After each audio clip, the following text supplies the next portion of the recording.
అందరికీ నమస్కారం అండి. అస్సలు లేట్ చేయొద్దు.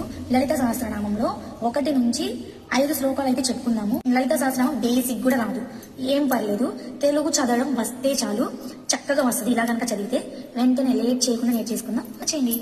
100కి 100% నాకు ఈ బుక్ వల్ల లలిత సహస్రనామం అయితే వచ్చిందని ఖచ్చితంగా బల్లగుద్ది చెప్తాను. మీకు కూడా ఈ PDF కావాలంటే కామెంట్ చేయండి.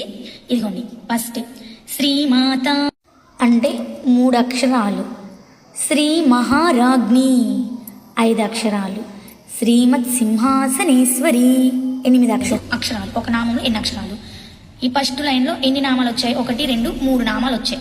సెకండ్ లైన్ లో ఎన్ని వచ్చాయి? 2 వస్తాయి. చూడండి, చితగ్నికుండ సంభూత దేవకారి సముద్యత 2 నామాలు. ఉద్యద్భాను సహస్రాభ చతుర్బాహు సమన్విత 2 నామాలు. రాగస్వరూప పాషాఢ్య క్రోధాకారాంకుశోజ్వల 2 నామాలు.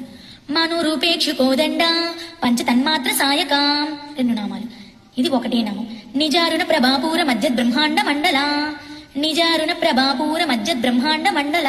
ఎక్కడ విడదీయకూడదు నామం, ఇదంటే 1 నామం.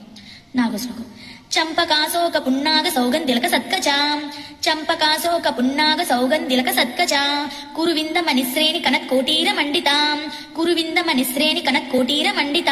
ఇవన్నీ 1 నామాలు, అసలు గ్యాప్ ఇయ్యకూడదు.